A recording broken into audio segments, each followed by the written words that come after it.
Ladies and gentlemen, please take your seats. The show is about to begin. Pressure? Let me just say that Rambo is the best combat vet I have ever seen. A pure fighting machine with only a desire to win a war that someone else lost. And if winning means he has to die, he'll die. No fear, no regrets.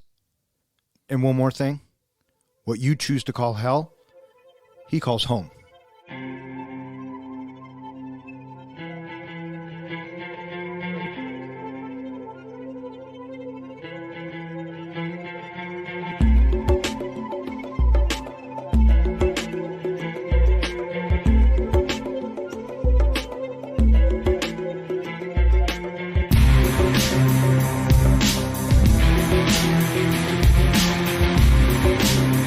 Welcome back. You are listening to Three Guys in a Flick. This is where we review the good, the bad, and the absurd. Tonight's episode, Rambo, First Blood, Part 2. Beware spoilers. Coming to you from a classified Black Ops base in Thailand, my name is Don. And to my right, we have our comic book guy, John. Mission accomplished. And to my left, we have the professor, Ken. Hello. Hi. How you guys doing? I'm doing pretty good. So, Don, what's going through your brain right now? What's going through my brain right now? Yeah. How much I love Rambo? That's exactly what I was thinking, too, because whatever it is you're going to come out with, there's no taking it back, because once it's out on the internet forever. Bam! Well, I know that, and while watching this movie, I had to kind of remind myself what exactly we were doing, because I'll just throw this out there now. I love Rambo. Yeah, listeners, you don't know this, but I don't know this either, but I have a pretty good idea that I think that Don probably has a little bit of a tentpole action going on right now, because we're going to be talking about Rambo. So, bam! That just happened. John, pick up your jaw off the table. Be professional here. Is that why the table's leaning? I am neither going to confirm nor deny what the professor just said. However, it's fucking Rambo. I will take a guess, though, that this is yet another movie that you wish you could grow that hairstyle. And John, you would be 100% correct. That is quite the mop. Oh, I love Rambo's hair in this. And every time, like when he turns and the camera snaps to him, and we'll probably get into this in way more detail than necessary later, but every time he has his bow and arrow and the camera rack focuses to his face and that hair, I love it. Would it be still the same effect with or without the bandana? Either or, but the bandana is such a staple. Mm-hmm. You know what I mean? That's like saying, would the Terminator still be the Terminator without his sunglasses? You know what I mean? Good point. So, yes, there were bits of those movies where he doesn't wear the sunglasses. I understand. But when you think of the Terminator, Arnold's Terminator, by the way, what model was he? The T-800? T-8000? No. I thought it was 700, but maybe it's 800. I think it's T-800. I'm sure there's so many fans out there right now going, you motherfuckers! The liquid metal one was 1,000, I think. Right, I think you're right. So anyway, I'm talking about that model, not the newer models, because the first Arnold model of the Terminator will always be the best in my book. But that's a different podcast for a different time. Tonight we are entering round 9 in the Three Guys search for the best classic 80s action flicks out there. Tonight we are talking about Rambo First Blood Part 2. Released on May 22nd, 1985. It was directed by George P. Cosmatos. Screenplay by Sylvester Stallone and James Cameron.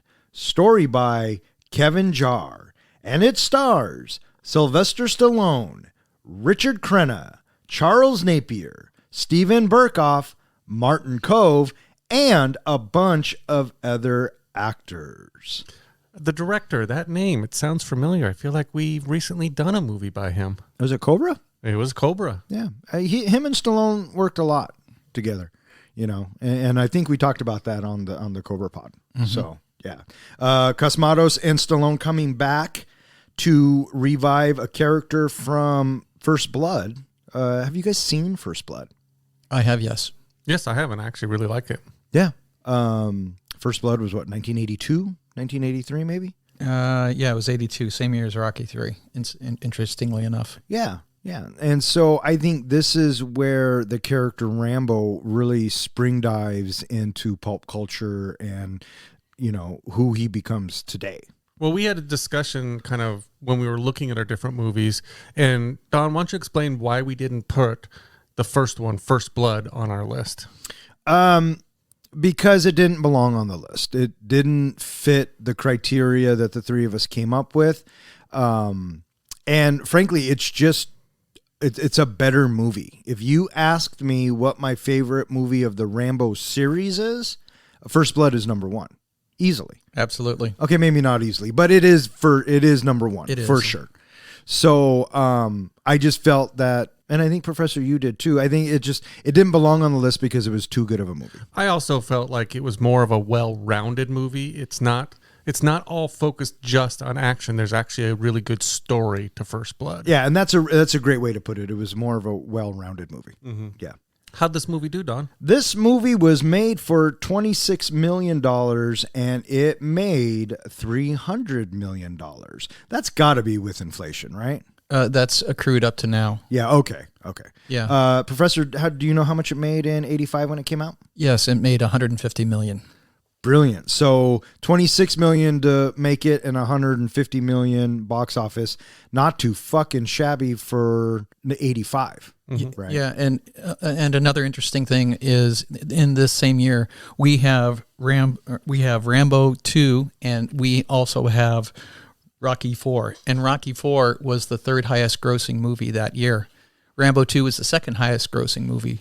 And so they both are money-making machines. In 1985, they both, eventually top out at $300 million each. Yeah. Yeah. In 1985, Stallone is 1 and 2 at the box office. Out of curiosity, what was number 1? Do you know? Do you have it written down? Mm-hmm. I fucking knew you would. That's why you're the fucking professor, baby. All right. 1985, highest grossing film was a drama? No. Okay. Comedy. No. Yeah. Really? I have a guess. Okay, fire away. Was it was Beverly Hills Cop? No, sir.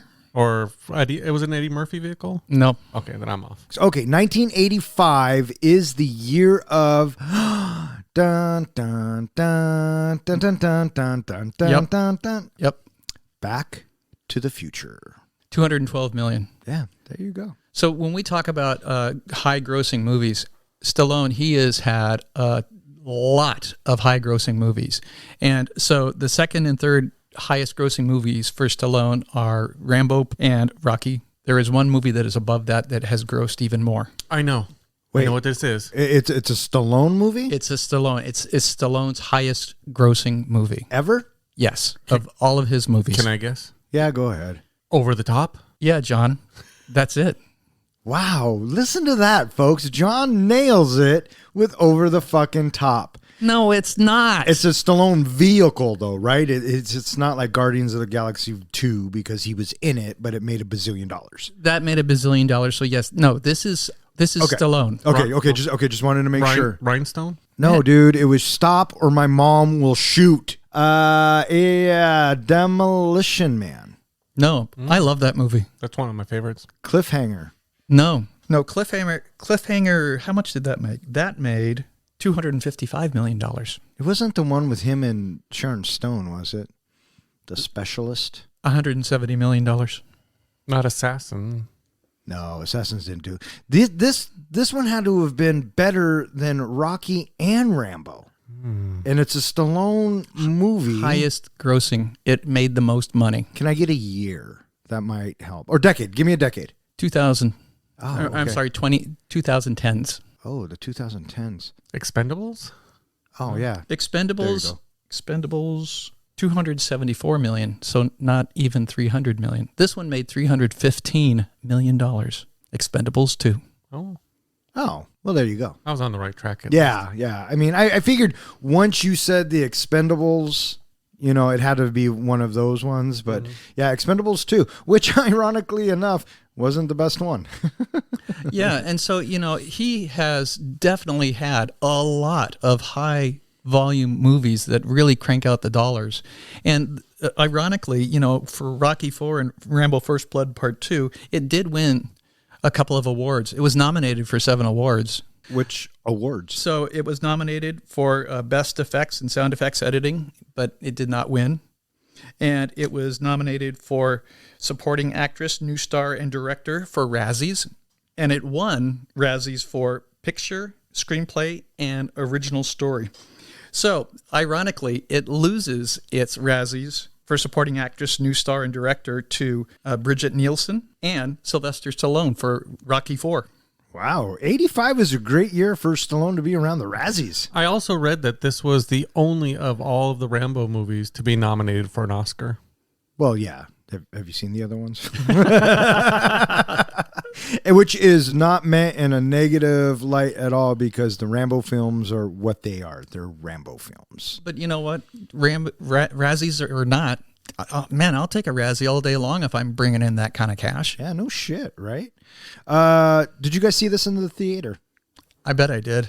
I'm pretty sure I did. Yeah, I remember vividly going to the theater and seeing this and walking out with my jaw on the floor. Did you know that Cameron wanted a humorous sidekick for this movie? Well, that doesn't surprise me.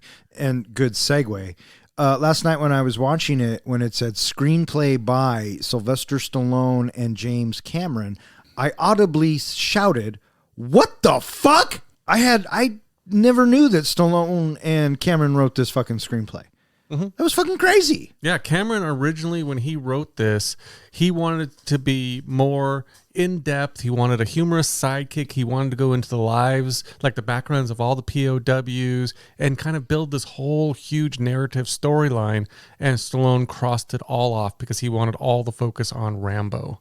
And he also wanted to make it very politically charged. So as Cameron puts it, he just wrote the action. Stallone wrote the story, wrote the politics.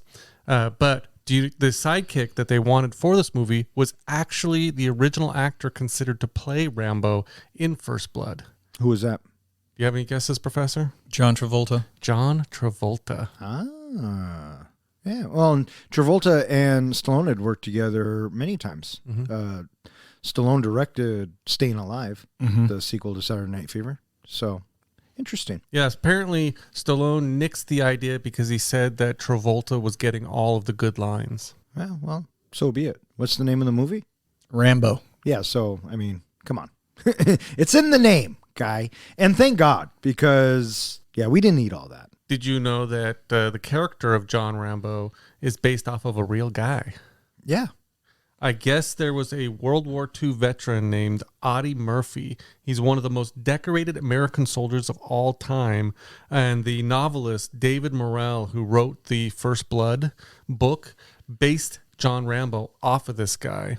I guess if you read up on the history of this guy, he did some amazing things in World War II. He applied and got into the Army with his sister's help when he was underage. He wasn't even 18 at times, so they had to fake his records.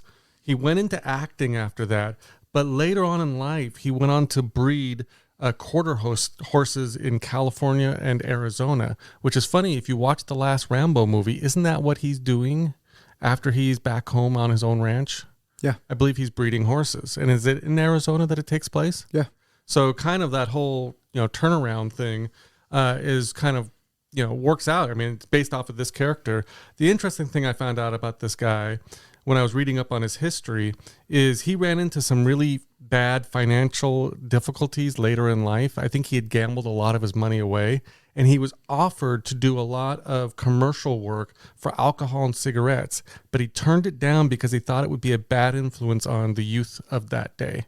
So he did not want to do anything that would send a bad message, even if, he was in such financial dire straits. Cool. So it's a good guy. Unfortunately, he died in 1971 in a plane crash. Yeah. Speaking of dying, Rambo dies at the end of First Blood in the book, too. So everything we got after First Blood completely came out of the mind of Stallone. And I watched it last night with my father, who's a Vietnam vet, and it was interesting to kind of hear some of his feedback. I mean, he would corroborate, okay, yeah, well, if they're in the jungles right now, this is the direction that they need to be going, and that's what the weather's like, and yeah, I bet you a snake is coming up soon, and the rain is just like that. It pours and it stops, and it pours and it stops. So, I mean, it was interesting to hear his kind of side of it. Right on. Do you guys know where this was filmed? Hawaii? No. I don't know where. Mexico. Oh, Mexico. And I guess it was super hot. It was common for the days to be like 120 degrees. Wow. It was miserable. Yeah, and Stallone also said that constantly they were finding snakes and scorpions and spiders and everything. Oh, sure. But hey, that's why you get paid the big bucks, to go spend 2 months in Mexico in 120-degree weather. Yeah, and I got to be, I'm thinking to myself as I'm watching this, it's like, man, somebody had to lug all this camera equipment around into these locations. What a drag. Could you imagine being part of the crew? Miserable. Yeah, but at the end of the day, you're fucking making Rambo, right? Did you hear what the director said was the biggest challenge of this movie? What was that? Did you hear, Professor? I don't know. Coming up with new ways to kill Russians. So their cinematographer was a guy named Jack Cardiff. Jack Cardiff is a really big name in the industry at the time. This is on the on the downside of his career, but he was really he was a giant in the 50s for cinematography, and so I thought it was a pretty good deal that they ended up getting this guy because he knows his shit. And I got to say, you know, some of the work that he does in this, he there's some nice camera work in here. Yeah, speaking of big names in the industry, Jerry Goldsmith does the score. Yeah. And I was watching it last night going, God, I know that name. And, you know, you just start looking at some of the things he's done and you go, oh, yeah, Jerry Goldsmith. He Alien, Star Trek, the motion picture, you know, Poltergeist, Secret of NIMH, Runaway. He's a big name. A legend. I mean, he's done hundreds. You know what I mean? And then I started thinking about it, and I started thinking back to when we talked about Big Trouble in Little China, that John Carpenter was the most prolific director we had in this list. Jerry Goldsmith easily is probably the most prolific composer we have. Do you know what he's probably most well known for that we don't know that we know him for? The Karate Kid? Even more basic than that. Oh, fucking lay it on me. It's French horns. Boom, boom, boom. It's the beginning of Universal. Oh, really? That's Jerry Goldsmith. Oh, interesting. The villain in this, the Russian, Steven Berkoff, plays the Russian commander guy. Do you know where we know him from? Beverly Hills Cop. Yeah, he was the bad guy in 1984. What's his name? What's his name in Beverly Hills Cop? I don't remember. Victor Maitland. There was also another one. Oh, we got the Karate Kid villain. Yeah. Martin Kove. Yeah, it's a helicopter pilot. Yeah, kind of plays a little douchey, but more. I took his character as just a mercenary, right? He just didn't care. He just went where the money was, and he played that role really well, even though he's in it for like 2 seconds. Do you know who almost played the Colonel in this movie? The Colonel Troutman? No, played the Russian. Oh, I'm sorry. Who? Dolph Lundgren. Too young. He was signed to a contract to play that character. Stallone decided, I'm going to have him in Rocky IV. I can't put him in this movie too. So they just paid him out. They paid his contract. Yeah. Well, I guess stories go back and forth, but I think that Stallone and Lundgren are actually friends. They're like really good friends. But I can see that, and I'm glad that they swapped him out because A, he was too young for the part, and B, if Lundgren was going to be in it, I would have made him the sidekick, the Russian sidekick, you know, the one that electrocutes Rambo. Just a big burly looking. Oh, that's who I would have made that character. You know who he reminds me of? Who? When you look at him, Bullet Tooth Tony from Snatch. Vinnie Jones? Yeah, that's who he reminds me of. I can see that. Now that I'm looking back on it. That's funny. 3 years since after the incident in Hope, Washington, former U.S. Army Green Beret John Rambo receives a visit from his former mission commander and old friend, Colonel Sam Troutman, at a rural labor work prison. With the Vietnam War now officially over, the public has become increasingly concerned over news that a small group of U.S. POWs have been left in enemy custody in Vietnam.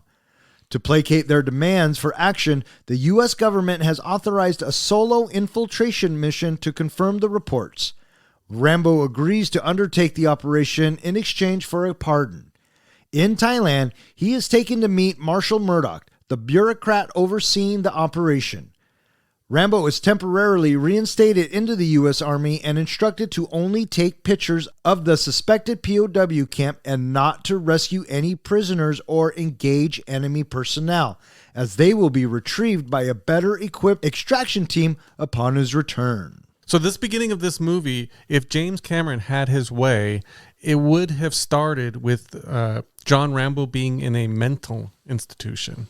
Well, I'm glad he didn't. So I think the prison camp actually worked better for Rambo's character, but James Cameron went on to reuse that story in another movie, starting off showing our character in a sequel being in a mental institution. Can you think of that movie? That would be Terminator 2, right? Yes, that is correct. So with this opening in the rock quarry, I thought that this was a really good opening because it connects us back to First Blood. Yeah, and it really does just give us the blueprint for the entire film. It sets up the narrative. It explains what we're going to get into, and we just go. And Troutman, I think he's established very well here, just talking to John through the chain link fence. I always appreciated Troutman and Rambo's father-son. The relationship that they have with each other. Absolutely. Yeah, definitely. And you buy it from the first one, and it carries over to the second one. And, you know, Stallone plays Rambo as such like a lost little puppy. You know, the expressions in his face, you can tell. Quiet voice. Too. Yeah. And it's like he doesn't want to be where he's at, and he doesn't want to be bothered. You know what I mean? And this is a good instance of us getting one of the first anti-heroes, right? He doesn't want to be the hero. He just knows that he can do it, and he has the opportunity. Because when Troutman comes up to him and says, I have a job for you, he kind of hesitates. He says, well, maybe I'll stay in here. You know, in here, at least I know where I stand. And he only has 5 more years. 3. I thought it was 5. It was 3? 3. It was a 5-year prison sentence. Yeah. And I've been in worse places. Yeah. But then, you know, Troutman goes in and convinces him and says there might be POWs out there. And Rambo, being who Rambo is, cannot allow that to fly, right? And I love how Troutman says, you know, your name was one of 3 in the computer that said they could complete this mission. So what I really appreciate about the way this movie started is the inclusion of Troutman, right, especially right in the beginning. Really, I mean, you kind of made the point of it's a continuation from the first movie, but it's what creates that bridge to the first movie. If they had started with anybody else to come in getting him, it could have just been a brand new movie. It could have just been a fresh movie with a guy in a prison. Troutman, I think, is what really makes that connection. Or Rambo. Yeah, I mean, but Rambo was in both films too. he's almost like a different character in this movie. Oh, I disagree 100%. You disagree? Because Absolutely. he's more muscular build. Oh, physically he's different. Yeah, Yeah, but that's like saying Rocky from Rocky 2 is different from Rocky and Rocky 3. And from here, Rambo says, you know, hey, do we get to win? And Troutman's next line kind of sums up the entire movie, right? Well, this time, it's up to you. And then we cut to the credits, and we get the Rambo theme that will forever go on as the Rambo theme. You know, there's that beginning, that musical cue. I don't think we get it too much in First Blood. We might. I'd have to go back and watch it. I'd have to go back. But Rambo has a very specific theme. You know, when you play Rambo's theme, you go, oh, that's Rambo. When you play Indiana Jones's theme, oh, that's Indiana Jones. I was right? thinking the same thing when I was watching it. We've talked a lot about iconic theme music. You know, for Ghostbusters, you hear that little tune, things like that, and you always associate it with the movie. And those are the greatest themes out there. Absolutely. Couldn't agree with you more.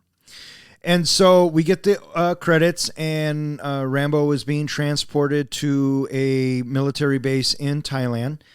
And, you know, what I appreciate about Rambo and what I think has always stuck with me about Rambo is it continuously moves, and it's very well paced. Did you know that it's 34 minutes before we have our first kill? Yeah, I was looking at that. But once we get that kill, all bets are off. So he gets to the military place. And we meet Murdoch. And as soon as Murdoch is shown on camera, I remember thinking when I saw it in the theater, Asshole. That's the bad guy. He looks exactly like the guy from the first movie. I thought, at least. Brian Dennehy? Yeah, they both had the similar kind of rounded face, same color hair, same kind of height. So I felt like, oh my God, we're looking at almost like the recast actor. Okay. Yeah, put them side by side. You'll see a lot of similarities. And put them side by side and you won't. Okay. Do you remember who Brian Dennehy is? Yeah. Okay. I can picture them both in my head. All right, just making sure. Okay, so I'll give you the crew cut and them being white. I mean, that's pretty much their similarities. Sandy blonde hair. Yeah. In the crew cut. I mean, but yeah, I knew right away this was our asshole, and he comes across as an asshole, but Rambo's demeanor is so quiet, and he just kind of comes in, and this is where we get to meet the majority of the players, right? So we talked about Rambo, we kind of talked about Murdoch and Troutman. What did you guys think of the two henchmen? The other two guys, they came across instantly as CIA stoolies. Sure. That are going to be weaselly if they need to be weaselly. And you know what I think makes them stand out is the way that they're dressed. Everyone else are in uniforms. They look part of the military. Troutman's even in a fucking uniform, right? But these guys are dressed like they're fucking civilians. Yeah. I kind of thought, I think the first time I saw this movie, when we see Martin Kove and his character, and he's kind of schmoozing a little bit with John Rambo, that he was going to side with Rambo, that he was going to be helpful. Like maybe he would go against orders and help Rambo. No, I that would have been cool. But what I think makes Rambo work above, a lot of people that we've been talking about in these lists and stuff is that he does it all by himself. Did you notice though, and I'm jumping ahead a little bit, but in the end scene, when all the soldiers are in the room, they hear that Rambo's coming in with all the POWs. He's one of them cheering. Yeah, and he even runs out. I was noticing that. Yeah, this morning. So he's just one of the guys who's just following orders. Yeah, but Rambo's not going to see it that way. Mm-hmm. That's his way of justifying it. Mm-hmm. Because that was a dick move. Yeah, well, he got punched for it. Yeah. And we'll get to that. I was going to say, and we'll get to that dick move. So this is where we find out the gist of the mission. Yes. And we find out that there is a POW camp that's supposed to be empty. And it's a POW camp that Rambo has previously escaped from. Yes, that's right. He was there, and it's supposed to be empty. And so they're going to send him in, and he's just supposed to take pictures. Proof that there are actually soldiers being held captive. Well, they want proof that there aren't soldiers there. Yeah. That's what they want to know definitively. Yeah. Yes, the government doesn't want any POWs there because they don't want the headache, which is what the movie is trying to say. And Rambo's reaction to this news is, what do you mean I'm supposed to leave him there? Murdoch even keeps saying, under no circumstance must you engage the enemy, blah, blah, blah. We're going to send in a better team. Yeah, or something like that, right? Oh, yeah, we're going to send in a recon team. And as an audience member, and you're sitting there thinking, shit, Rambo not do anything. You're outside He's not going to leave someone behind. I know. And so we get our first montage. And this is kind of where we get the montage of the getting ready to go get them that gets mirrored or copied from then until now. You know what I mean? Action movies will have this style of montage. Right. And this setup, getting ready montage, to me, I always think is the first one. But I'm sure there were in the past. But when we talk about that specific thing, Rambo is the first thing that pops into my head. Did you notice when he was gearing up, how many arrows, explosive arrows, were in that box? 4, I believe. 4. Remember that number for later. Why? Because he uses 5. He could have had he could have had another case of 4. Yeah, but they only showed us 4. So what? So do they show us all of the bullets? Yes, and some. Well, the bullets. That's another actually goof in the movie is the bullet numbers change throughout the movie. Like when he's got those long strips of bullets, the bandoliers. I don't know what it's called. Yeah, for the M50. Yeah, when he's shooting them, it'll show that it's shrinking down, and then the next scene, it's back long again. Yeah.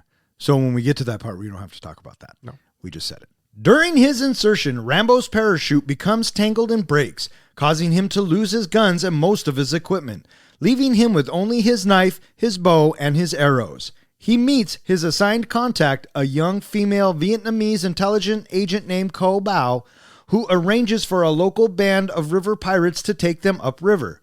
Reaching the camp, Rambo spots one of the prisoners tied to a cross-shaped post, left to suffer from exposure, and rescues him against orders. During their escape, they are discovered by Vietnamese troops and attacked by an armored gunboat, causing the pirates to betray them, revealing they swapped allegiance to the Vietnamese and intend to hand them over for a reward. Rambo kills the pirates and destroys the gunboat with an RPG while the POW and Kove swim to safety. Rambo asks Kove to stay behind shortly before they reach the extraction point. The rescue helicopter is ordered by Murdoch to abort the rescue, saying Rambo has violated his orders. So they're getting ready and they're going out to the field to take off. And this is where we reveal that Rambo turns to Troutman and he goes, "Hey, you remember how Murdoch said he was part of this, that, and the other?" Mm-hmm. He says, Rambo, and Troutman goes, "Yeah." He goes, Rambo says, "That never happened," or whatever it says. That unit that he said he was in was not stationed at the place where they were stationed. Right. And then he looks at Troutman and he says, "You're the only one I trust." And that tells us again that, Rambo is doing it for the POWs, but he's trusting Troutman didn't get him in to something that maybe he couldn't handle. I don't know. Yeah. They actually worked in 2 other hints, at least, that Murdoch was never probably even in the Marines. One of them is he makes a comment when they first get there that there's nothing like this heat. And basically that just shows he's never been to Vietnam before. That's a good point. The other one was the fact when he's talking about the prisoners of war, he shows no emotion. And they say that anybody who served in the army, especially in Vietnam, would have shown a lot more reverence and a lot more emotion to anybody left behind. Yeah, at this point, him being a liar, I didn't care. And, seeing him on screen for the first time, I was already against him. Well, we knew he was going to fuck Rambo over at some point. Yeah. And, people do what they do because it's who they are. So Rambo gets on the plane and they take off and, nothing can ever go right for John Jay. Poor guy. He goes to jump out of the plane and he gets hung up. And so we get this big dramatic scene where him being dragged by the plane and Rambo's got to take action. What'd you guys think of this whole bit, him trying to get out of the plane? I was totally expecting him to not get hung up like that. I was surprised that happened because Rambo, he's such a good soldier that why would he mess up on this? And so then I chalked it up to, you know what I bet it is? It's because the pilot, he's not doing it right. He's flying too fast. He's messing up. Maybe, possibly. It's also a very low insertion that he's having to jump out of the plane, so maybe that's part of it too, because he's got to get out and get that, everything pulled real quick. Yeah, and the pilot says, "Turbulence, he's hung up." When it happened, I thought, he can't have that much equipment going into this mission. He can't have the upper edge. This is Rambo. So I thought it was a bit for them to have him get rid of all of his equipment, and now he has to go down with the bare minimum because he's going to get out. The movie's 20 minutes in. They're not going to kill him. That was my first thought too, is why was that scene even necessary? But then you just clarified exactly why they did that scene. Yeah. We cut back to the base, and Troutman and Murdoch are having this conversation, and Murdoch's like, "He's fucking dead. This is over. This is done." And Troutman's like, "Hey, you said you'd give him 36 hours. We're giving him 36 hours. And Murdoch's like, "Oh, okay." But this is where we get Troutman's quote, which is the one I used in the beginning. He has a very similar one in First Blood to Brian Dennehy, and he has a very similar one in 3. So this has kind of become a staple of the Rambo movies, is Troutman always tells the person who he's talking to, "You done fucked up. You don't know who you're fucking with, and we'll see what happens." He's the best publicist for Rambo. Agreed. With Rambo finally landing and then meeting up with Bao, this is, I think, where we get our first one-liner. "I got hung up." One of his few one-liners. Yeah, he doesn't have a lot. I got hung up, or I got tied up, or Hung up. Hung up. Because they keep calling that out prior to. So they meet, and she takes him to a boat, and it turns out that it's being run by pirates, but it's really the only way that they can get upriver to get to this camp. And I think this moment of the film is the only moment that there is a lull. Yeah, but I wouldn't even say it's a long lull. It's pretty short, but there you can feel it. You can feel the movie slowing down just a hair. And that's when they're on the boat and she's talking to him and they kind of have this exchange, and What'd you think of the chemistry between the two? Or was there any chemistry? I didn't think there was chemistry. I wasn't really feeling much chemistry at the time. I felt like she was maybe trying to find out some information on him, so I was still trying to figure out if we could trust her. I thought that this was, and it didn't necessarily have to be romantic chemistry. Maybe it was a professional admiration toward each other. I don't know. I thought that, Kove was asking questions and trying to get to know a little bit more about him. And maybe this is the first time that Rambo had a conversation with a female in who knows how long. Who knows how long, right. And so he was playing the shy kind of, but I could feel that he was going to protect her. If that makes any sense. There was actually a scene that was cut out of the First Blood movie that was to reveal that, I don't know if this was in the book or not because I haven't read the book, but that Rambo had been in love with a Vietnamese prostitute when he was in the war. So maybe this was supposed to be a character that reminded him of that person. I doubt it, because if it got cut, then they never intended to use it. Yeah, I think it was something that was in the book. Yeah, maybe. Now, one of the things that happens in this scene is they have the discussion about it being expendable. And I thought that was kind of an interesting going back and forth, that conversation. And it kind of leads to something that happens later in the movie, kind of like a foreshadowing. That she calls him not expendable? Yeah. So it kind of foreshadows that conversation later. They have that conversation about being expendable, and I just thought it was funny because 40 years later, he makes a movie exactly of being expendable. Mm-hmm. So, what do you think of his definition that expendable is like being invited to a party but no one caring if you show up? Yeah. What'd you think? I thought it was a great way to explain it. I liked it too. So do I. Good for us. Yeah, it doesn't matter. You kind of got that feeling like maybe he had been invited to a lot of parties. Nope, never. Kind of felt like the wallflower. No, I took it as him being he thinks of himself as a forgotten soldier, mm-hmm. and everyone kind of thinks he's a piece of shit, and he's just trying to live his life. That's who Rambo is.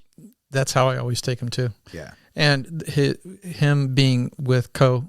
He is it's like a professional courtesy. She is helping him and he is relying on her help. And if she is truthful to that, then he will have her back. Yeah. So they get to the point and they get off the boat and they go and they find the village and shocker, it's not empty. What the fuck are we going to do? And I was thinking about it. You know how we said we talked about him cutting off all of his gear? You know what else he lost in that fucking gear? The camera. I thought about that the first thing when he was falling. So if you don't have the camera and you need to get proof, what do? You take one of the fucking POWs. That's his rationale. That's what he was thinking. Though, had he had the camera, I still think he goes and saves the POWs. Yeah. Right. So, but it's funny because he's going to go in, he's putting together his bow, and Kove is like, you can't go in there. What about orders? And it's at this point where Rambo turns to her and he says, there are no more orders. We're here. This is the now. We have to survive. We have a mission. And he goes off and he saves the fucking POW. In the meantime, we get Troutman mustering the guys to, come on, let's go. Got to get to the extraction point. Right. Because they are going to meet them. And then we also get the bit where as he's sneaking, this is kind of where it starts, him sneaking around the jungle and him being very stealthy, but he's taking fools out left and right with the bow and arrow. And he finally gets to the POW and he gets him. And as they're walking back to meet Kove gets discovered. And then what I've always remembered about Rambo is the noise that the arrow and the bow make whenever they're fired. And then you hear the noise, but you don't see anything. And then the soldier gets shot in the head and stuck to the tree. Awesome. Absolutely awesome. Mm-hmm. You know what I mean? I guess they used like a wire line to get the arrows to go exactly where they wanted to go. Yeah. This is pre-digital. Mm-hmm. So everything we saw in there was practical. And again, it looked fucking great. Stallone trained for months to learn to properly use the bow and arrows. Well, I tell you what, it was because of Rambo I wanted to use bow and arrows. And so the killing begins. So they're escaping and they get back to the boat and they start to, go away. But you had to know that the pirates were going to double cross them. Mm-hmm. In what movie do the pirates ever take somebody upriver? Honestly, he took them out pretty quickly. Who? Rambo, just boom, boom, boom. They're all gone. You sound surprised. None of them seemed to, like, the first 5 that got killed didn't even get, like, a shot off. Yeah. That's how fast he is. And, he uses the blades that we saw him pack up during the montage. And then he's proficient with the fucking firearm, blows them all away. And then he sees that the gunboat that's coming toward him, they start firing. So he tells Cove and the POW to jump off. And then another instance of our foreshadow. What does he grab? The bazooka. Yeah. Or the rocket launcher. The rocket launcher. Which the dude had shown him on the trip up. Yep. Yeah. So he blows up the boat in true Rambo fashion. He's going to jump off, but then he gets strangled or some dude was up on the roof. And this is a great scene of they're building the tension. The boat's getting closer. It's on fire. He's trying to struggle back to the boat, back to Rambo. And then we get the fucking knife. We haven't even talked about the knife. The Rambo knife is fucking iconic. One of the things I was thinking about when I was watching this movie is I was trying to look for different action movie tropes. And I felt like looking at the history of action movies that this movie may have started a lot of those tropes. I mean, maybe it's because I haven't had an experience of 1970s action movies, or maybe I didn't focus enough previously. But like you notice, like this one where he's about to get off the boat and gets the line around his neck reminds me of Tango and Cash when he gets his leg grabbed. I mean, it's just the kind of same thing of you're about to leave and you get grabbed every time. Yeah, maybe. But he gets out of it, he stabs the dude, and he jumps off just in the nick of time. And this is back in the day when if a stuntman or the actor jumped off something that was exploding and you saw the flames go right above him or just barely missing him, that happened. You know what I mean? There's no CGI. So, well, you know that this movie is dedicated to a stuntman who died during one of those accidents. Yeah, I read about that. So they manage to get off the boat, get back to shore, and now they're on the run. And, one of our criterias for this list was chase scenes. This has probably the most chase scenes in any of the movies that we've talked about. They just happen to all be on foot. Well, there is one in a helicopter. Right. My point is there's a lot of chase scenes in this film. So the three of them, Rambo, Cove, and the POW, stop to regroup for a second. Rambo says, we're going to move on. We're going to go to the extraction point, take the bow, take the gun, get out of here, protect yourself. And then they go and they're running up. And I remember in the theater, because the way this was cut together, we're building the tension. The chopper's on its way. The guards are getting closer. Rambo and the POW take 2 steps forward, go 1 step back. The chopper's getting closer, so on and so on. And I remember my heart breaking, literally, when they abort the mission and they fucking leave Rambo and the POW there.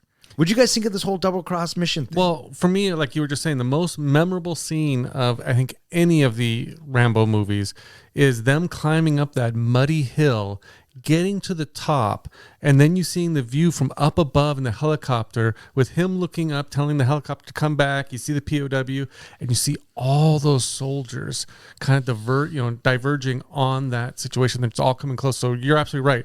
It's heartbreaking. Yeah, I thought, seeing Erickson just feet away from Rambo, oh my gosh. And then to be left behind like that, terrible. But, however, I will say, the look on Stallone's face after the chopper leaves and everybody's coming back, it's just pure. I fucking knew it. No, I don't know if it's I knew it, and it's not like anger or hate, but it's the I'll get you back. Mm-hmm. Okay, it's just it's a great look, I guess is what I'm trying to say. And then he drops the gun, and I guess if I was a soldier fighting for either the Russians or the Vietnamese, why not just shoot him? I don't know. Why not just put one in Rambo's head, take the POW back, and they wanted him for propaganda use. Yeah, I get that, but now I bet you they're sorry that they did. Plus, he had killed so many of their soldiers, they wanted to make him suffer a little bit. Yeah, I guess I could bet that too. And, a pig poop pool is a pretty good way to suffer. How in the world does that POW have so much stamina to do all that running? He does drag him around a lot. Yeah, but he still moves like... I guess he was probably the most fit I don't know. I don't Maybe that's why he was on the cross thing, because he had too much stamina. Mm-hmm. Ko watches as Rambo and the POW are recaptured and returned to the camp. When Troutman confronts him, Murdoch reveals that he never intended to save the POWs, explaining that Congress expected Rambo to find nothing, and that even if he did, Murdoch would simply leave him to die to avoid having to deal with the issue any further. Troutman is then told he will be removed from the mission to keep him from trying to help Rambo on his own. Rambo learns that Soviet troops are working with the Vietnamese army. He is interrogated by the local liaison, Lieutenant Colonel Podolsky, and his right-hand man, Sergeant Yushin. Upon learning of Rambo's mission from intercepted missives, Podolsky demands that Rambo should broadcast a message to Murdoch warning against any further rescue missions for the POWs. Meanwhile, Ko infiltrates the camp disguised as a prostitute and hides under the hut where Rambo is being brutally tortured with electric shocks. Rambo refuses to cooperate but relents when the prisoner he tried to save is threatened. As he begins to read the scripted comments, Rambo directly threatens Murdoch, overpowers the Soviets, and escapes the camp with Ko's help. Rambo agrees to take Ko to the United States, and they kiss. As they start moving again, a small Vietnamese force attacks the pair, and Ko is killed during the assault. An enraged Rambo guns down the soldiers and buries Ko in the mud. So, after they fuck Rambo, the boys get back to base, and Troutman and Murdoch are having it out, and this is where you get the true intentions of Murdoch. He was never intending on helping anybody. No, his mission was to basically tell Congress there are no POWs left. Right. Get this paperwork off his desk and for him to move on. And when we all know that is not the right thing to do. No, it is not. Even Troutman knows that's not the right thing to do. But what do? They try to silence Troutman. And this is a bit again where, Troutman is letting Murdoch say whatever he has to say and explain it and this, that, and the other. But Troutman will always have the upper hand because he says, yeah, well, you forgot about one simple thing. And Murdoch's like, what? I got away with all of it. And Troutman goes, Rambo. I love those bits. And so we cut back and we find out that Rambo is in pig shit. And we find out that the Russians are coming. And we now know that the big baddie of the film are Russians, which is to be expected in the mid-'80s. And this is where we get the whole electrocution bit. What'd you guys think of this whole torture scene? I thought that Rambo being electrocuted, I realize that he's being electrocuted, but he didn't necessarily strike me as being exhausted from the electrocutions. The electrocutions, I thought, would have left him, completely wrung out. Sure. But he's still held strong. And, oh, boy, watching the lights go down and then watching the reaction from the POWs, watching the lights go down and they can hear the screams. Everybody in camp knows what's going on. Yeah. Well, the other thing, too, is, again, kind of a flashback to the first movie, First Blood. He had a PTSD kind of flash at one point of him being chained to kind of a bed-looking thing just like that and having his chest cut. So I wonder if that was kind of the same, like that was the inspiration for this scene. Oh, I don't know what the fuck the inspiration for this scene was. I remember the scene that you're talking about. I thought the flashback torture scenes in First Blood way more brutal. I thought so too. Way more realistic, right? This I felt was more of a, we're just going to torture our action star. I kind of took this as him being through so much already that, okay, he's getting electrocuted and he's trying to be tough about it. And the bit that kind of gets you, if any of it gets you, is when, the colonel's like, you're so strong for what? What are you protecting? It's okay, you can scream. And then they cut and they turn it on and you can hear his screams throughout the thing. And you knew that it was only a matter of time before they brought the POW in because they figured out that Rambo doesn't care about himself, but maybe let's see if he cares about this fucker. What'd you think of the knife scene cutting the side of his face? I thought it was badass. The heated knife. And he just doesn't even make a noise. He grunts. Yeah, but I'm just saying he doesn't scream or... Because he's Rambo. Yeah. Are you saying that? Are you saying you believe it or you don't No, believe I'm saying it? that's badass. Oh, okay. Is what I'm saying. No. Just making sure we're on the same page. He again, because you make a comment that the guy tells him you can scream if you want to scream. It's almost like he had to wait for orders, for permission before he was allowed to make any noises. Oh, maybe. I never thought about it like that. Yeah. So they're going to poke out the POW's eye, and Rambo says, okay, I'll make your little speech, And this is probably one of my favorite bits in the entire movie, right? He sits down, he starts calling into base, and what I love is when we cut back to the base and the communication's coming in, and someone goes, it's Rambo. The look on Murdoch's face, right? And just like, oh shit, he's alive. And then Troutman's talking to him, and he says, Johnny, tell us where you are. We'll come the hell in and get you out of there. And Rambo only has one thing to say. And I think it's fucking iconic, but that's just me. He says, Murdoch, I'm coming to get you. And then the look on Murdoch's face, the musical cue, and then the action takes off. That's a fucking brilliant scene. I love this scene. do you think, and I tried to watch for it this time, do you think that Rambo might have seen Kove through the floorboards? And that's why he timed it the way he did? Or was he just ready to die? He was ready to take them all out and probably die in the... Okay, A, he wasn't going to fucking die because he's Rambo.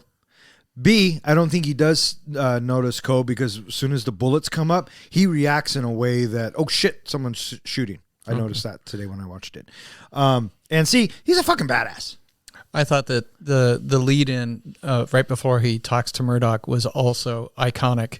You have him sitting there in front of the microphone, and then it shows his hand on the microphone, and then he grips it a little bit tighter, and you see him flexing his arm a little bit more, and you can hear the grip tightening on the microphone, and then he delivers, his line. Yeah. And so the escape is on, and yet another chase ensues, and they're making their way, and they escape, But in the meantime, Murdoch's freaking the fuck out.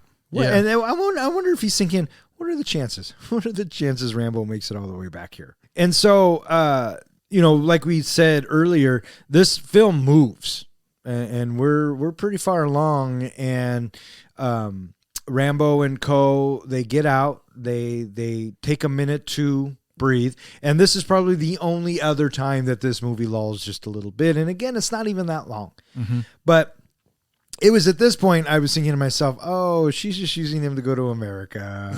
That's exactly what I thought with the kiss. Yeah, that tricksy little minx. But then I thought, oh, Rambo gets to kiss. When's the last time he kissed a girl, you think? It had been a minute. Probably been a minute, right? So I thought, okay, because I knew, even in the 6th grade when I saw this fucking movie, I knew Kove doesn't make this out alive. Well, you didn't think they were in love? No, not at all. I thought you believe in love. No one said love. They kind of, they kiss. They must be in love. There must be a spark between the two of them. See, I know what you're trying to do, but this is why it won't work. Because every time you have a problem with that, the word love is being mentioned. And I'm like, oh, you can love somebody. And this one, love is never mentioned. So why would I think they're in love? And so, they start to leave, and Rambo forgets something. And if you didn't know by now you fucking know, right? So he goes back, and the main Vietnamese colonel dude lands up shooting Kove, and he's with a bunch of guys. And she falls back. Rambo, of course, dispatches of the soldiers, except that Colonel Fuck gets away. I love how he just kind of runs away. Totally, right? Just because his day's coming. But yeah, Kove dies, and Rambo has to bury her. And dies in Rambo's arms. it was sad. Sad. How many people have died in Rambo's arms? It's got to be a lot. I just feel bad for the guy. Yeah. So he buries Kove In the mud. In the mud, and he takes her good luck charm. So now he has 2 good luck charms with her. He has her necklace. That necklace always cracks me up around his neck because it's so freaking tight. It's so badass. Yeah.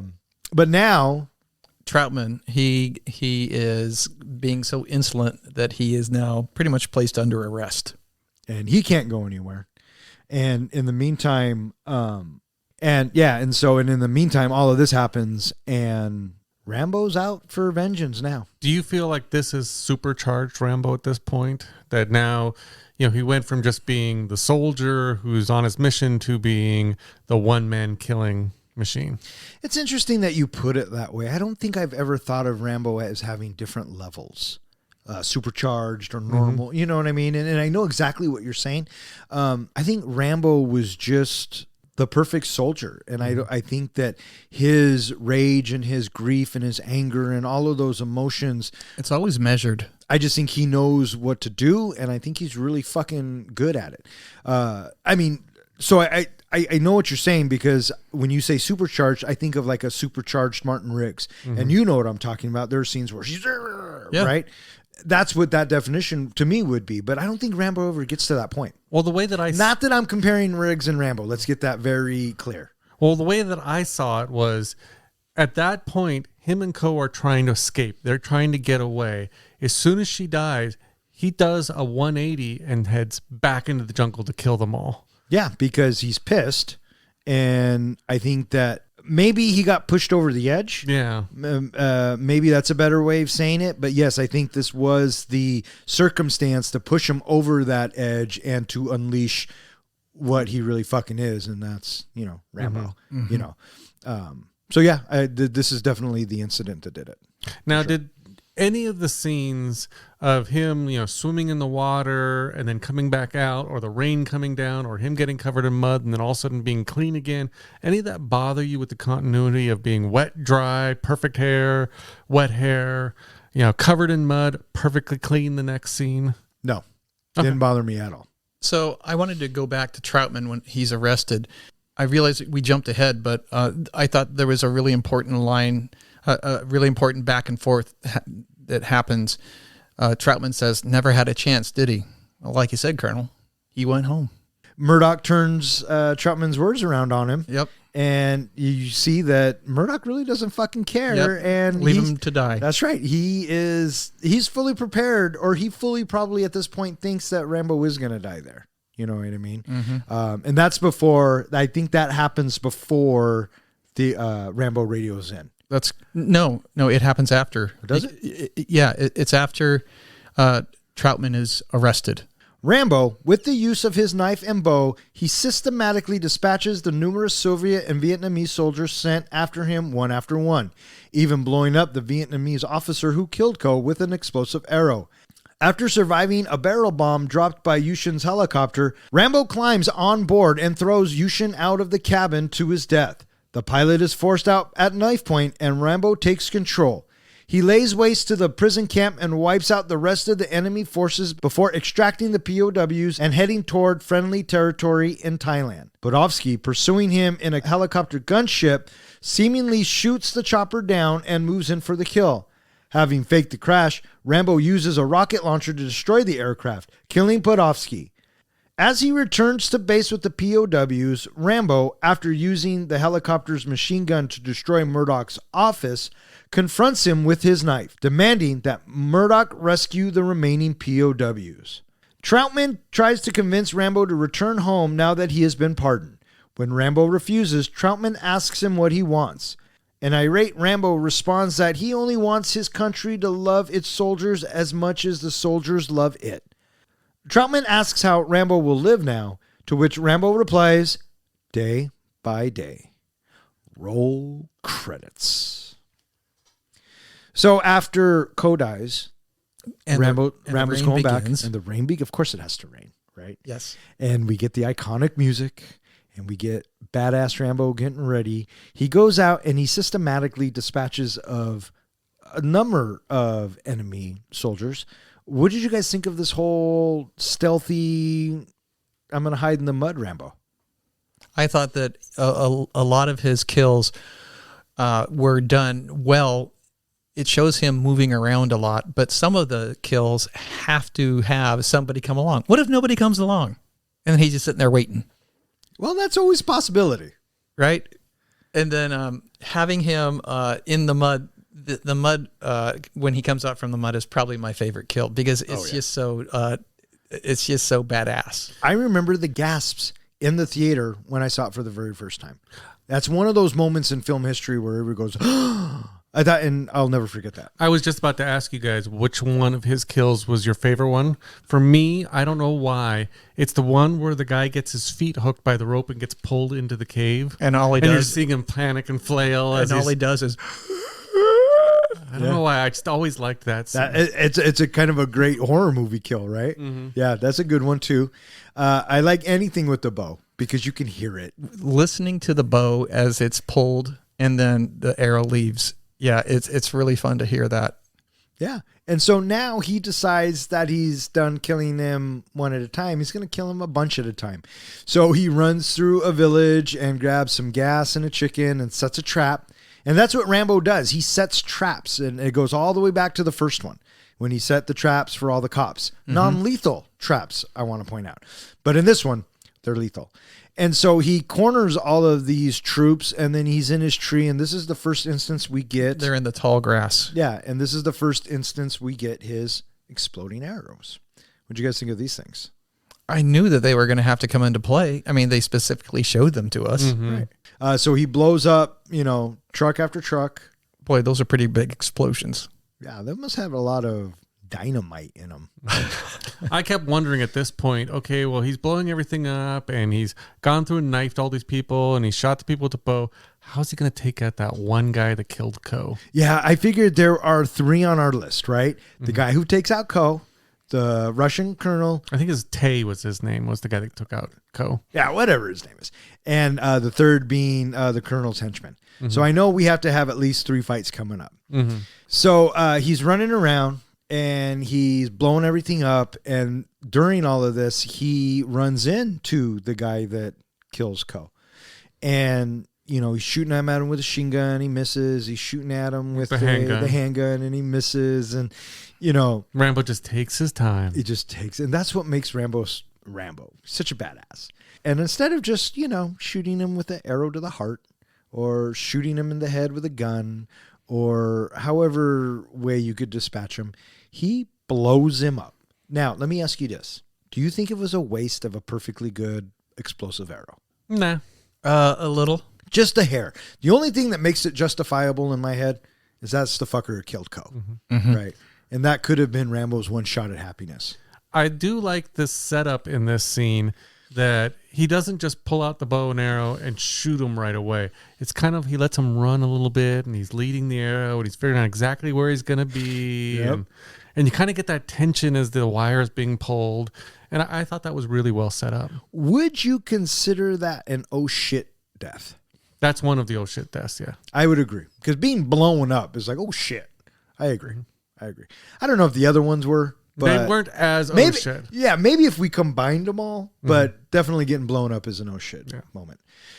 So he takes care of that dude, and after he's done, the colonel's henchman, Yushin,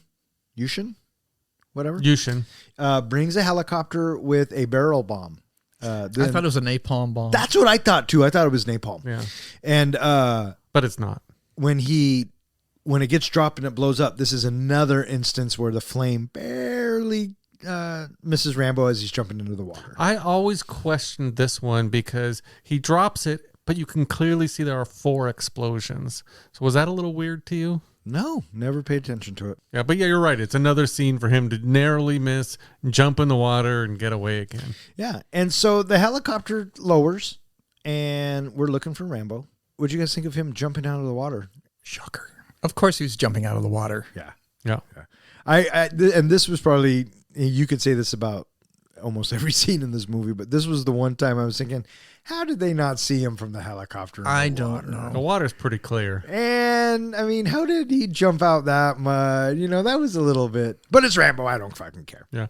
And then he has his fight scene with Yushin, the Russian. And I thought it was an okay fight scene. My favorite part of that whole thing was when he turns to go towards the helicopter pilot and that guy just jumps out. He just jumps out. He's like, fuck this shit. That, I don't know why it makes me laugh every time I see that. That's a good one. That's a good one. Your typical helicopter fight. He gets thrown out, gets control of the helicopter, and now we're going to go blow up the rest of the camp. And hopefully he doesn't blow up the POWs. I was wondering about that. How does he know? But then I remembered he's been there before. Well, he'd also earlier on in the first visit seen where the cage was that kept all the POWs. Yeah. Because he lands next to it and he frees all of them and they get out. And, you know, when you're watching this, you're kind of thinking to yourself, hey, where's the Russian general this whole time? He's kind of been MIA. And then there's something about the Rambo movies where, especially 2 and 3. 2 and 3, this is very prominent. If you ever go watch 3 again, you'll know what I'm talking about. But when the helicopter raises up over the tree line or whatever and it comes into view for the first time, there is a tune that plays every time the Russian helicopter comes up. It's like they gave it its own theme. And I remember that because it also happens at the same time that when the helicopter goes up, it goes in front of the sun and we have that kind of silhouetted shot. And we have that a couple of times in this movie, and it probably goes back to that cinematographer who's been around for forever. And they're actually really pretty shots. But now we get Rambo fighting a helicopter. Well, I was just thinking too, one of my first thoughts, again, even just watching this the other night, was why then did the general come up in the helicopter? Why didn't he get that helicopter and come up while Rambo's blowing up the whole bit, you know, the village there? That's a good question. And you know what I'm going to say. It was in the script that way? Well, yeah, I could have said that, but what I was really going to say was, who knows my madmen do what they do? Yeah, it's like he waited for everything to be blown up, and now he's going to come up and be the big hero. All right, so we get yet another chase scene. God bless you, Rambo. And, you know, the big helicopter is chasing the little helicopter, and they go back and forth. I think someone gets shot in the they got shot before he got onto the little helicopter. Right. And then, you know, the POWs are manning the guns. We're having kind of a dogfight. And then the little helicopter, Rambo's helicopter, gets hit and it goes down and it's sitting in the water. He's playing possum. Did you notice the hole that was in the front windshield of Rambo's helicopter? Keeps appearing and disappearing? Yeah. Yeah. I thought that was a little strange. So to answer your question, yes, I did notice that. Yeah, he's playing possum. And I guess my question is, at this point, and you're the general, why not just blow up the helicopter from where you're at? Totally. Right? That's what I was thinking. Just be done with it. He already blew up half the fucking camp. Everyone's dead. What are you really going to try and save? Do you want to go up and poke him? Well, my first thought is he gets off being a dick and he was hopefully going to take some survivors that he could torture more. Well, maybe. And if that is the case and that's how he is, guess what? Serves him right. Because he lands, kind of. And then, you know, Rambo's playing possum, snaps to life, shoots a bazooka out of the disappearing and reappearing hole in the windshield, and blows up the helicopter. Do you think that the passengers in the back of the helicopter just happened to not get any of that back blast? I'm going to say the way that Rambo was positioned, it went out the back and through the door. So he told all of the guys, get to the left, you know, and maybe that's what he did. Because he is smart. He's a smart motherfucker. You can't say that Rambo's not smart. He believes that the mind is the best weapon. So there you go. So all of our bad guys are dispatched. Now we just have to get back Well, home. we have one bad guy left to deal with. Yeah. My point was the 3 bad guys that we were talking about at the camp are dispatched. Now it's time to go home. And, you know, Rambo made a promise. Rambo told him he was coming. So this bit, they're flying back and he's radioing in and they accept the radio call or whatever. And again, the look on Murdoch's face. The radio operator, he was so excited. It's Rambo. And he's got POWs and everyone's smiling and everyone doesn't cheer right at first because they're waiting to see what Murdoch does, right? Because Murdoch's a prick.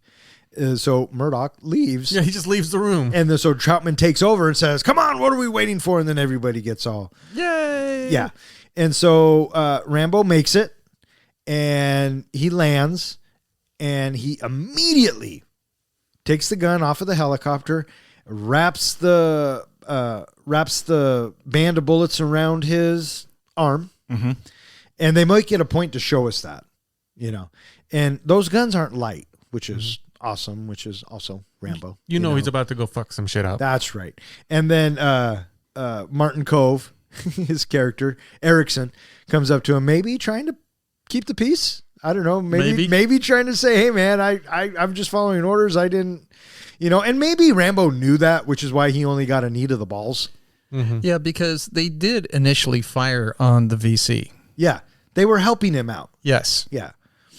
So, yeah, he was following orders, but Rambo didn't care. It was still a dick move. Not the human thing to do. And so he knees Erickson in the balls, and then the look he gives Troutman and the look Troutman gives him back, Troutman's like, hey, man, you do you. Mm-hmm. And he goes off. And this is where we get that iconic scene where he takes the machine gun and he destroys the office and all of that equipment, and the bullets get shorter and longer and shorter and longer. And that happens. One thing I thought was kind of interesting, if you look at the first movie and you look at this movie, is I felt like when Rambo looked over at Troutman, he was waiting for Troutman to talk him out of it, like he had in the first movie of don't kill this guy, let him live. And this one looks at him and goes, no, you go do what you want to do. Yeah, no, I totally took it as Rambo just looking at him saying, I'm going to do it, and whether you like it or not. And so he finds Murdoch, and I love this bit. He has all this anger and rage, and I'm sure just tons of emotions going on, but he's level-headed. He walks up slowly, and then actually he grabs the fucker, lifts up his knife, and what does he tell him? First thing out of his mouth, mission accomplished. And then he slams the knife down, and then I love the bit that he leaves Murdoch with. There's more men out there. Find them. Or I'll find you. So perfect. Do you so think good. Murdoch followed orders? I'm going to say yes. I'm going to say yes, he went out and got them all. I'm also thinking that right after that, he dropped a deuce in his pants. I think he dropped the deuce when he got grabbed by the neck. Oh, he dropped the deuce as soon as he heard all the gunfire in the room because he knew he was coming. So, yeah, he was probably double deuced.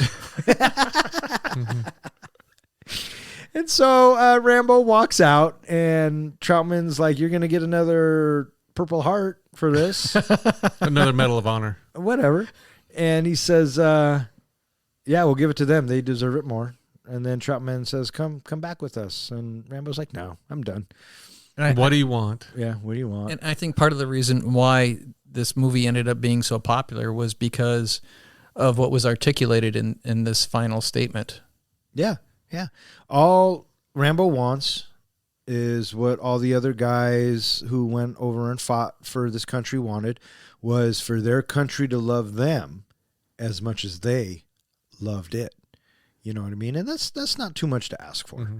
My dad tells us stories every so often from his time there, and when he came home and how the soldiers were so mistreated. And he says, one of the things that, really hurt the most was the soldiers weren't welcomed home. Yeah. That they were treated so poorly and protested and called, baby murderers and children murderers and all this stuff. So he's part of a group now that anytime he sees anybody who has been, was in the Vietnam War, he goes up, he shakes their hands and welcomes them home. He also has, sometimes he's carried coins that basically he gives to other veterans and lets them know that they are welcome and they are appreciated. That's awesome. In fact, he's had situations where people who haven't been able to open up about their experiences there, he sits down with them, he gives them the coin, he welcomes them home, and all of a sudden they're able to open up. Yeah, that's amazing. That is amazing. And this is probably right around the time that people started openly discussing what was so fucked up about the soldiers coming home, because it was about 10 years, right? Yeah, 1975, 1985. Yeah. And then we close with Frank Stallone's magical song. I fucking love all of the ending songs to every Rambo movie out there. Really? Yes. They are so corny and so cheesy. Jeez. It's just absolutely brilliant. Although I got to be honest, I don't remember the ending song for for Rambo, the fourth one, or Last Blood, the newest one. But I definitely remember 3. He's Not Heavy. He's My Brother. That's ends that one. This one, and then I think Frank Stallone does the ending one of First Blood too. I think he does. Yeah. There's a long road. Man. Yeah, that just fucking happened, motherfucker. So that's Rambo, and, it ends with him just walking off to the middle of nowhere. Like Middle Earth? Fuck. And now it's time for John's Precious Moment. So this is the point of our podcast where I take any movie that we were reviewing and compare it to the greatest movie series ever created, Lord of the Rings. So I'm going to start with The Fellowship. The Fellowship in Rambo First Blood Part 2 is made up of Rambo, Kove, and Troutman. Frodo, of course, is John J. Rambo. For Sam, my pick is actually Agent Ko Fong Bao. Besides Troutman, she's the only other character who has Rambo's back. She cares for Rambo enough to risk her own life to rescue him when he's captured, much like how Sam rescued the life of Frodo when he was captured by the orcs. For Colonel Troutman, I struggled a little bit on exactly who he represented in this movie, but I'm actually going to go with Aragorn. He's the only one throughout the movie who really is trying to help Rambo, except for Bao, from the beginning of the movie, had Rambo's back. He does have a lot of Gandalf qualities, but not enough to fit that role. He's more of a leader with his own side story going on throughout the movie, just like Aragorn in Lord of the Rings. Michael Reed Erickson, the helicopter pilot. For him, I gave the role of Faramir, son of Denethor II, steward of Gondor. He follows the steward's orders without question, even when he doesn't agree. This makes Major Marshal Roger T. Murdoch Denethor II, steward of Gondor. You might think Murdoch is Sauron, or at least Saruman the White, but really, he's just a guy put in a place to manage a mission where he's in way over his head, and where the power has gone to his head, and he abuses it. And just like Denethor, he runs away from the battle when the battle hits his doorstep. For Saruman the White, my choice is Colonel Podolsky. He isn't the top boss, but a soldier following orders. That makes Sergeant Yushin an Uruk-hai, and Sauron would be whoever is giving the orders to the Russians. So probably the Russian government. The orcs are Lieutenant Tay and the other enemy soldiers. Now, what is the one ring, the precious, in Rambo? In this movie, it's trust. In the beginning, Rambo only trusts one person, Troutman. He doesn't give his trust very freely. It's a commodity that he holds tight. He's forced to put some faith in those running the mission, which ends screwing him over. He also learns to trust Agent Bao, but ultimately he loses her. It's her death that ramps him up, that kind of supercharges him and turns him back into that one-man army that allows him to complete his own self-appointed revamped mission. Mordor, that's the POW camp. Middle-earth, Vietnam. And Mount Doom is the river where Bao dies. This is, again, the point where the story changes and Rambo turns around and is able to complete his mission because of the revamped energy that gives him. So that is my comparison between Rambo Part 2 and Lord of the Rings. Bring on the grades. I thought that was pretty good. You did? Yeah. Oh. Initially, I had Troutman being Sam, but I can understand him being Aragorn. There's no Frodo. Frodo is not in this movie. Rambo is Aragorn. There's nothing else he can be. But Rambo was given the mission to carry out, and he's the one that does all the walking to get the mission done. Well, so did Aragorn. Yeah. And Aragorn was more of the soldier and more of the protector. If I was doing this, I would have put Aragorn in as, or Rambo in as Aragorn, and maybe kind of like the Tango and Cash one. Maybe this was a side adventure of Aragorn in the ring or whatever. The bad guys, they line up. I like the Denethor one. I totally see Murdoch. I totally see Murdoch being on that one too. The ring, hard. Hard to It's put always the hard to This put was one of the toughest. yeah, hard to put the Precious in there. I don't think it works. But God bless you for fucking trying, because I don't know where I would put it. So at least you found something. I had right? to go with something that has, a corrupting factor on Rambo, and it seems like in every movie, it's trust. Him putting faith in anybody always seems to come back and bite him in the ass, except for when it comes to Troutman. Yeah.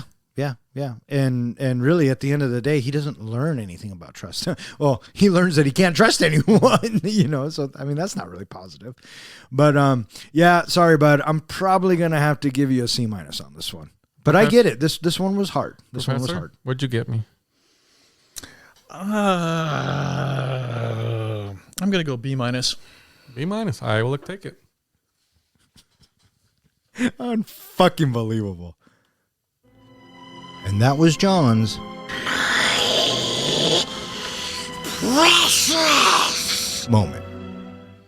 All right, so what do you guys think? You guys ready to rate this bitch? I think we should rate this bitch. Mission accepted. Professor, how do we do our ratings? We do our ratings on a scale of 1 to 5 fucks. 5 fucks is a movie that we think is cinematic gold. It's something you're ready to watch anytime somebody says you want to watch this movie.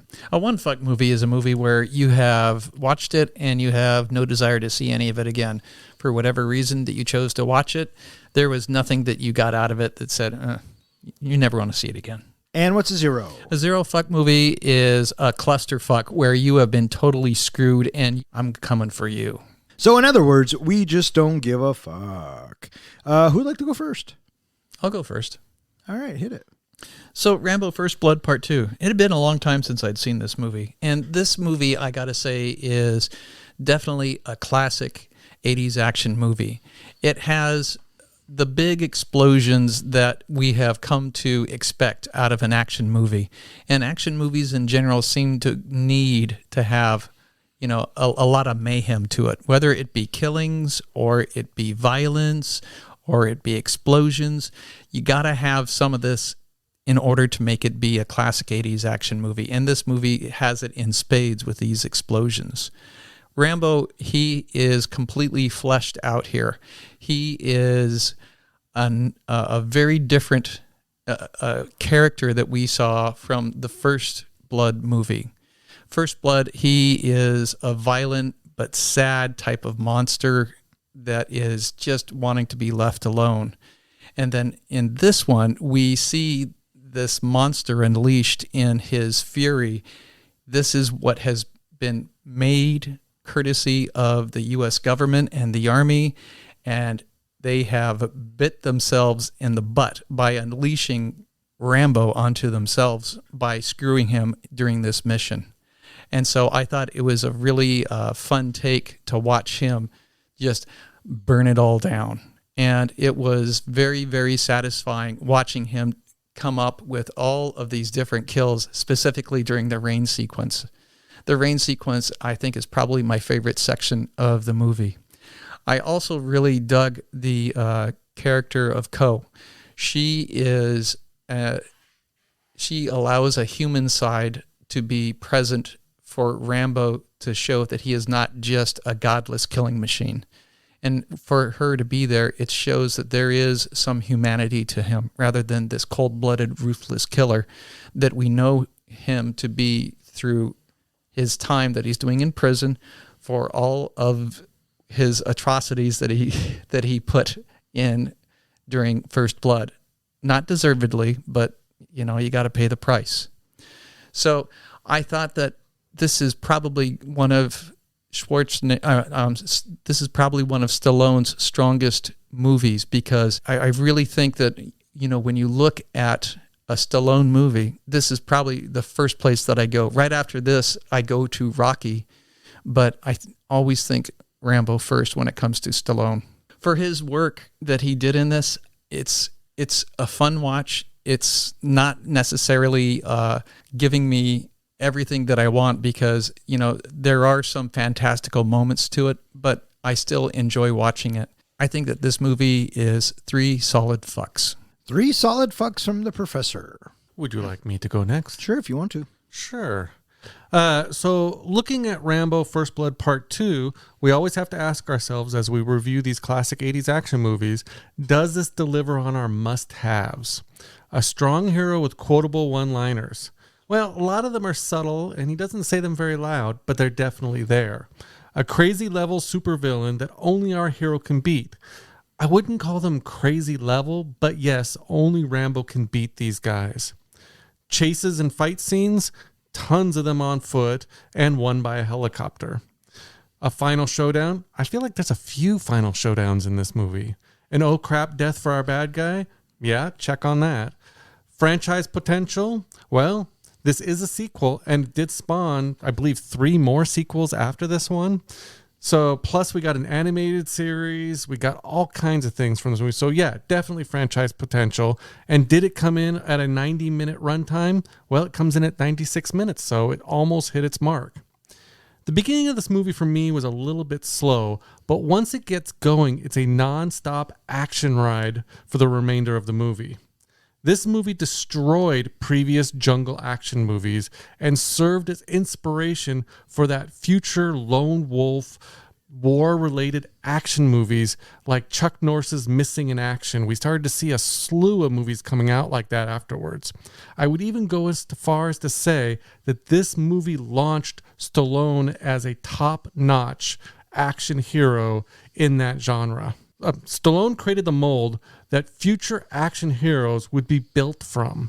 This movie does suffer from many errors and continuity flaws, but the over-the-top action makes those issues even just barely noticeable.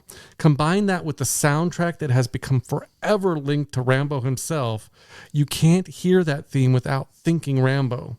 Some might say it's full of action tropes, but in many ways, I feel like it created those action tropes that we'd go on to see in future movies. This movie is everything that you would expect out of, a Rambo type movie, everything that you'd want to see. So for that reason, I'm giving Rambo First Blood Part 2 4 fucks. 3 fucks from the professor, 4 fucks from the comic book guy. I remember when I saw Rambo for the very first time in the theater, and I remember what kind of experience it was. I remember when I saw Rambo when it was on TV, anytime I could get my hands on it. Rambo was one of those movies that really influenced me in a lot of ways about action movies. Whenever I think action movies, 80s specifically, Rambo is always the first one that pops into my head. It does definitely meet the criteria for what we had come up with. And, when we were talking about this criteria, most of these came from, for me, putting them in here, came from Rambo. I wouldn't say that Rambo First Blood Part 2 is in my top 3 Stallone movies of all time, but the character of Rambo is. I do think that First Blood is a better overall film, and it does give us the introduction to what will become, as we know, Rambo, because Part 2, Part 3, 4, 5, it goes on to spawn a franchise, and I think that Rambo has always been one of those characters that I will always hold near and dear to my heart. Coming in at 96 minutes, it's perfect. I think that this film always moves. It flows very well, and you can blink and it's over. I didn't mind the continuity errors because it is a 80s action film. You can pick any of the 8 previously movies we talked about, and you can find continuity errors in there too. But this one, for me, definitely does hold a special place in my heart. And for that reason, I am giving Rambo 4.5 fucks. I think it's the best one on this list. But that's just me. That's my own opinion. That's your own opinion. And with 3 fucks from the professor, 4 fucks from the comic book guy, and 4.5 fucks from myself, we now have a definitive leader in this list with 3.8 fucks. Rambo, First Blood, Part 2. How do you guys feel about that? Good. Do we even have to talk about the cage match? No, Rambo wins. With everyone we... I'm going to go ahead and say it. With everyone we have in there and everyone we have left, and we'll talk about this later, I think Rambo wins. Oh, boy, I don't know. That's beautiful. Why? Why don't you know? What do you got there? Jean-Claude Van Damme. I think Rambo can take him. I think that I think Rambo can take Dukes. Both of them are total warriors because they can take the pain. Yes. But And that's what it is, right? I think once Rambo closes the difference or the distance, if Jean-Claude could kick him several times and try to keep him away, once Rambo closes that distance and gets in, face to face to them, he's just going to off him in about 2 seconds. Especially if does he have his knife on him? No. We're not. It's all we're all no hand to hand. Hand to hand. And until we get to all 10, and then we get the Thunderdome. Remember? I just feel like he'd get up there and just snap that. Yeah, exactly. I think so too. I think he'll be hiding behind a rock, and Ben Richards will be taking a squat somewhere, and Rambo will come up right behind him, crack his neck. Move over to the next one. The only one that may give him a challenge besides Dukes, maybe Dalton. Maybe. I'm just wondering if, you said they all come in without weapons. I think somehow Rambo makes a weapon. He makes a knife. Interesting point, John. I didn't even think about that. He'll but break off a bar of the cage or something. I agree with that 100%. You know what? When everybody takes out RoboCop, that's when Rambo turns into a weapon. He makes a bow and arrow? Out of out of RoboCop? Out of RoboCop's spleen, if it's left, or any of the wires. I'll buy that. Do you guys have a guess for how many confirmed deaths are in this movie versus how many are actually responsible for Rambo? Rambo killed? 85. 85 confirmed. 74 done by Rambo himself. Yep, correct. So I thought it would be a lot more when I watched this movie than that. What, 85 and 74 isn't enough for you? I just thought with all the explosions and all the soldiers that die, both escapes and all that, there was just a lot more people got killed in this movie. I'll buy that. I think that number jumps in the third one. Just because I think there's bigger armies in that one. Not so much in the fourth. Well, maybe they might have taken out that entire army in the fourth one, but definitely not the fifth. So yeah, this one or the third one might have the highest body counts in the Rambo series. I'm thinking that out of our 9 movies that we've now reviewed, this probably has the most. I thought one of them had 100. Big Trouble? Maybe. So this brings us now to one movie left in our competition. One movie left, peoples. And if you want to know what movie that is, please check out our website and any other social media outlets we may have. Speaking of which, John, where can they find us? Well, they can always find us at our website, 3guysinaflick.com, where we go ahead and post all of our podcasts. We also post our show notes, movie trivia, and anything else we feel like throwing up there. They can also find us on any social media site, as well as any place that hosts podcasts. All right. That's where you can find us. I just want to throw out a quick thank you to Zach, Ronnie, and Jill for always listening. Keep on listening. Thanks, Zach. Thanks, Ronnie. Thanks, Jill. And I also want to thank anyone else out there who has given us a shot and decided to listen to our podcast. We really appreciate it. Hit that subscribe button. All right. So for 3 Guys in a Flick, I'm Don. I'm John. And I'm Ken. Thanks for listening.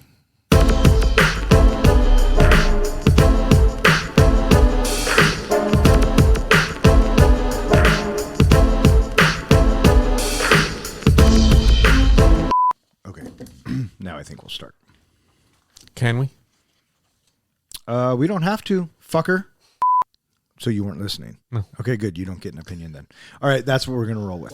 To the different locations in Bourne Identity. Oh. Base. We'll say base. Stick with base.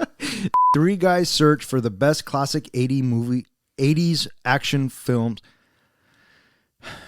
I'll get it. One of these days I'll fucking get Flick. You know who you blah, blah. it. You stop there? Mm-hmm. Now, this beginning of the movie. Okay. What the fuck happened there? No? Is that even worse, Professor? Yeah. What'd you guys think of this whole torture scene? Wow, that was fucking impressive. Did you guys even watch the fucking movie? Fuck off. I was waiting for John to talk. Rambo tries to convince Rambo. Screwed, and you are going to come. I'm coming for you. You should have just seen the look that the comic book guy and myself gave each other. Did he just say, come? I wanted to say, I want to see that movie. You know what the best part of Stallone is? He's like 5'4". Yeah, he's a tiny guy. He's super fucking short. So there's hope for us yet. All right, fuck off. Good night.